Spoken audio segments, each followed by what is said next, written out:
Morning, friends. This is Grumpy with Granny and Grumpy's homestead, and we're about to put in some squash plants, some zucchini and yellow squash.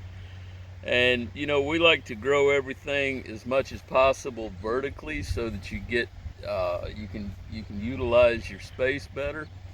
Like for instance, these tomatoes, we're gonna have them trellised up on a long trellis with strings. The cucumbers, which are yet to be planted, they'll be on the same string system. We're gonna have sweet potatoes back behind over here. We're taking out, there's some kale there, we're gonna take that out. Wintered all the way through, and it's still growing, and it's going to seed a little bit now, so it's time to take it out. But we're gonna put sweet potatoes in back here, and we're gonna grow them on a trellis, a string trellis system, which we did that last year and it worked out real well. Sweet potatoes can generally take up, they sprawl everywhere, and it takes a lot of space to grow them in the conventional way. So we've been doing things more trellised up. And for instance, like on the cucumbers, for example, if they're on the ground, they got a yellow spot on the bottom. But if they're growing on a trellis, they're green all the way around. It just makes for a nicer look. Commercial growers, it's favorable too. On these squash plants, I've tried to grow them on string trellises and never had much success, because the weight of the vine and the big leaves and the fruit, it doesn't do so well. I've been looking recently into a new way of doing squash vertically, and that is using stakes. You know, you can tie the string right to, or tie them right to the stakes, and they go up, and it works very nicely. It really conserves space, and you actually get better fruiting, and even some of the insect pressure is reduced as well. Squash vine borers are really bad here in the South. People have had good success with. I've got two different ways of doing these trellises, or the stakes. You can use wood, which I've got here, or a lot of people are using conduit now, metal conduit. It looked like, from what I'd seen, people were using the 3/4 conduit, but I got some of this 1/2 inch, and it's pretty strong. I figured the 1/2 inch would probably do pretty well. It's not quite as strong as the 3/4, but it's good enough to hold them. They'll usually get up maybe this tall or so. That should work just fine. Now these were about $6 a piece at Lowe's. If I'd have gotten the 3/4, those are $10 a piece, and it's getting a little pricey. Now you can get 2x2s at Lowe's. These were about $3 each.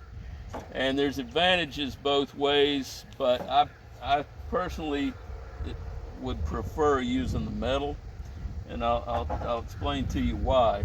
Two things. One, the conduit comes in 10-foot sections, and these guys only come in 8-foot. So you're winding up with 4-foot stakes, which it might be better to have 5-foot stakes. Now, when I did my peppers, I was able to get some oak stakes. I do carpenter work for a living. I had a staircase that I had to rip the treads down, and so I was able to get those oak stakes, which they'll last for quite a while. But now this white spruce is not gonna last. You might get 2 years out of it. The oak, you'd probably get 5 or 6 years, trading them out each year. And these conduit, you're gonna get some pretty good life out of that, probably 5 or 6 years from that too. So the conduit has its advantages, but let's go ahead and get started. And I'm gonna cut the points on these guys here. Can you hold the piece, Lynn?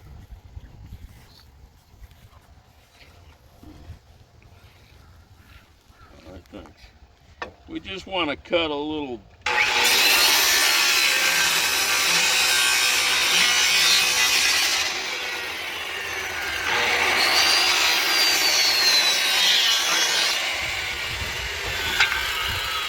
I want to cut a spike on each end so they drive in the ground easier.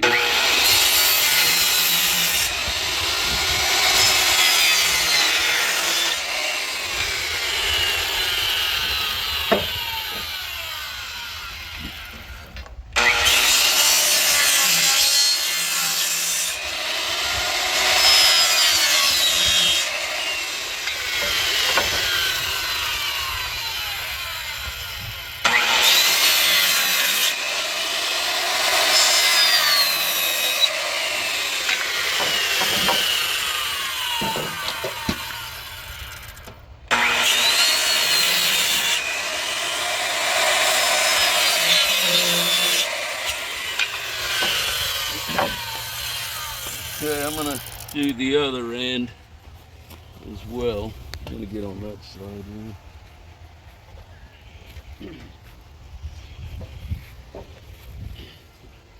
Let's push these a little bit. Okay. And then we can just simply cut them in half. Let me get this.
Okay.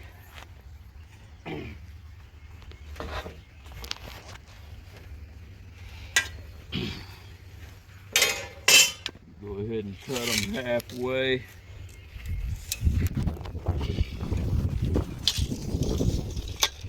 How do you know they're completely even?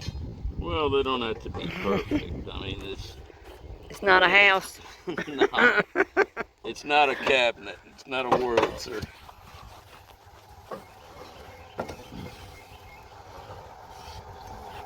Okay, you need me to hold on the other end. No, I couldn't. Okay.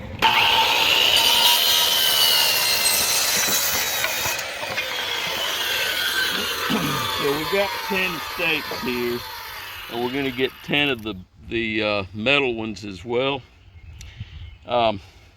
We got yellow squash and zucchini.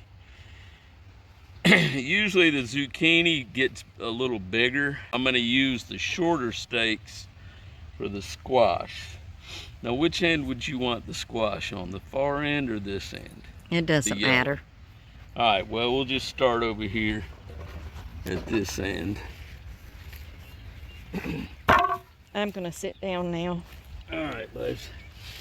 Now, one of the disadvantages of using these wood stakes, you get a little workout with the hammer. It's best to use a sledgehammer. You know, they're not the easiest thing in the world to drive.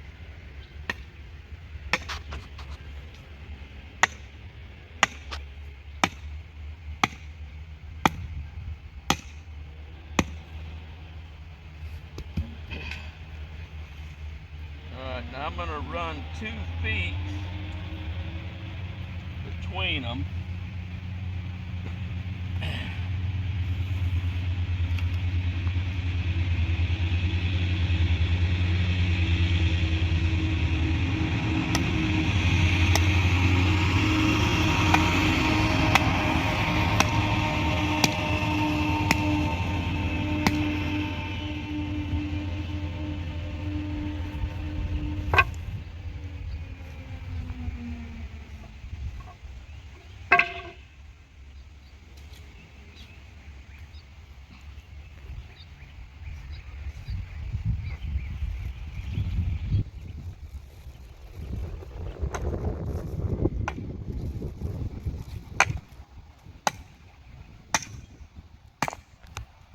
we'll So he's gotten the wooden ones all in now. And now he's going to cut the metal ones. all right, we can use two different techniques to cut them. It's best to use some safety glasses for this. Where's my glasses? I didn't have some.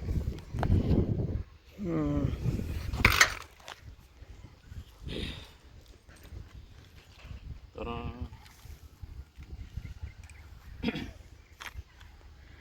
Now, It's best to use safety glasses, but he's going to use his reading glasses because he forgot and didn't bring me his safety glasses last time, so we don't know where they're at.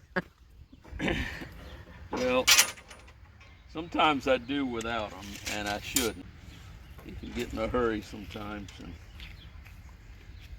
stuff happens. All right, these are 10-foot pieces, so I'm going to cut each one 5 feet long.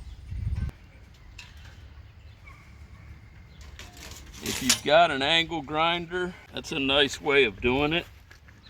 Now you want to put the cutting blade, the real thin cutting blade, on like this. I got this one at Harbor Freight for, I don't know, $20 or something, so it's not a terribly expensive thing.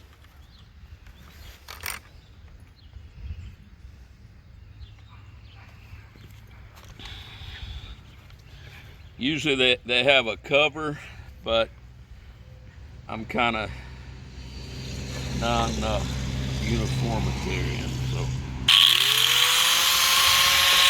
right.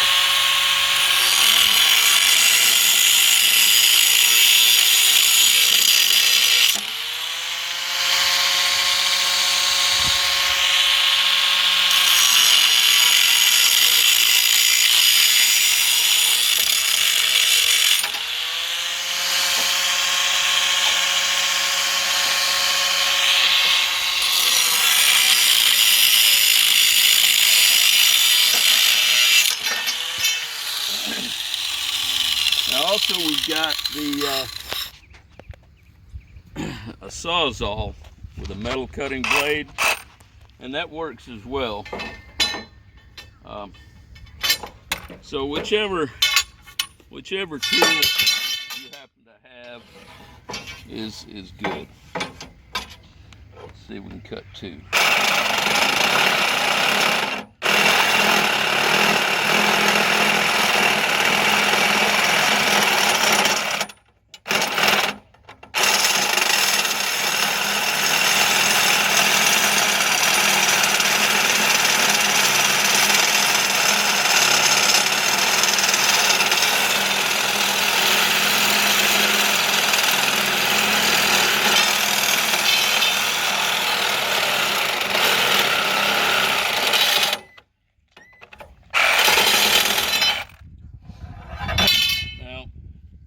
What you want to do is put the cut side into the ground, because there's burrs on the end of these things and it'll cut you. So we want to be sure to put the cut end to the ground.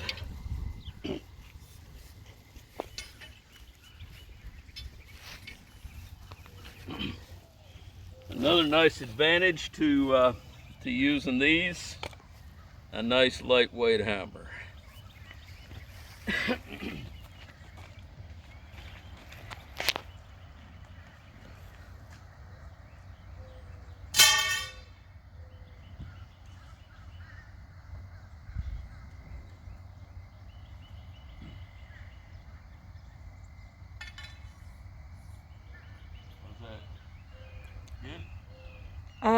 I think. You just need to lean it towards the kale more.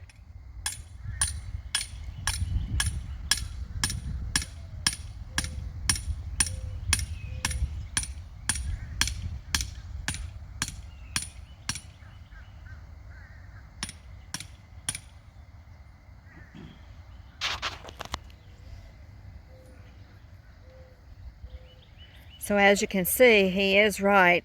He doesn't have to use that great big sledgehammer. he can just use a regular hammer instead of the sledgehammer, which saves him some energy. Because I'll tell you what, pounding with that sledgehammer takes it out of you, especially when you're 72.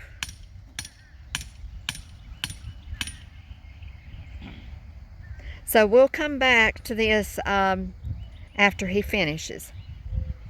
Well, we got all the stakes in, and of course, as you can see, the metal ones are standing up taller, which is going to be an advantage. And they went in a little easier. My choice would be for the metal, but you know, each one to his own. Now, I got these squash plants at the farmer's market in Raleigh. Got a pretty good deal on them, so I thought I'd go ahead and buy them.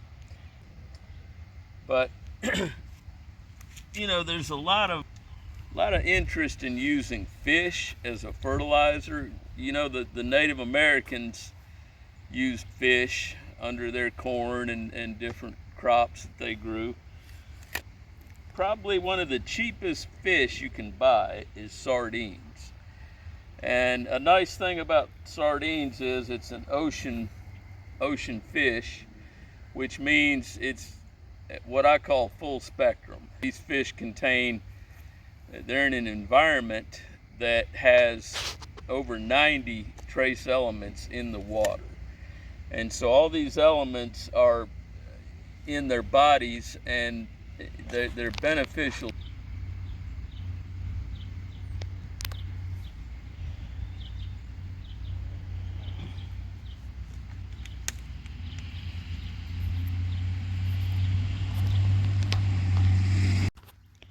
So Grumpy's got all the plants planted, as you can see. Every single one of them has been planted. He has a fish under each one except the last two plants.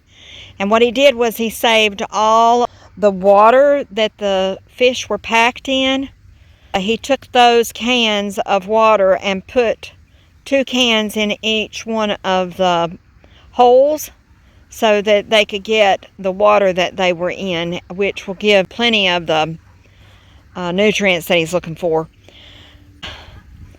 He's now watering everything, including the pepper plants, to make sure that we've had a lot of rain, but it has been really hot. Yesterday it was in the 80s. Today it's in the 70s, and it's been really hot out here. Even though the wind's blowing a gentle breeze, the plants are just, you know, being beaten down on. So they look like a little bit like they're wilting just a hair, so he wanted to water them. Well, also, I didn't explain this to Lynn, but I put some of this liquid fish fertilizer on the peppers and the tomatoes and those okras over there, because the peppers especially are looking a little peaked. They look like they need some nitrogen. And the nice thing about this is they now hold that where I can let them see what that is. Yeah, it's just a liquid fish fertilizer. Hopefully that's long enough that y'all can get the name written down. Anyway, you can get this in different places.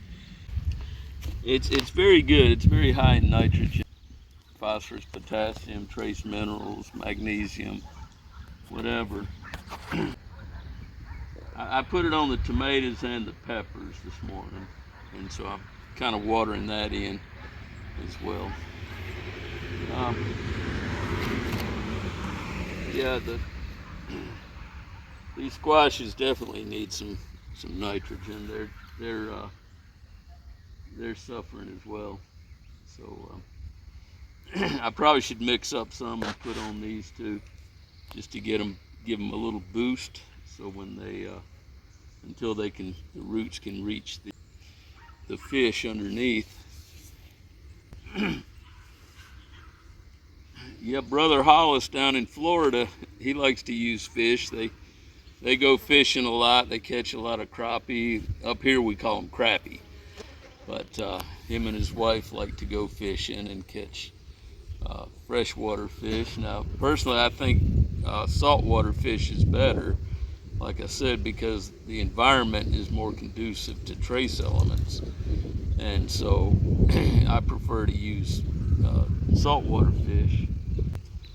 You know, sometimes we go down there and you catch pinfish or hogfish or lizard fish or whatever, and nobody wants them, but they're great for when you're planting your plants. You know, it's good to bring them home, freeze them, and cut them up in the spring, and away you go.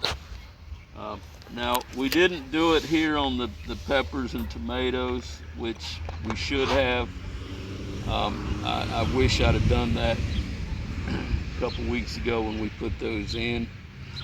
But hey, it's all good. I might dig down, you know, with the trowel and put one underneath, you know, as time progresses. But well, it's been a pleasure, and y'all have a good day. Like Granny likes to say, we love you and Jesus loves you too.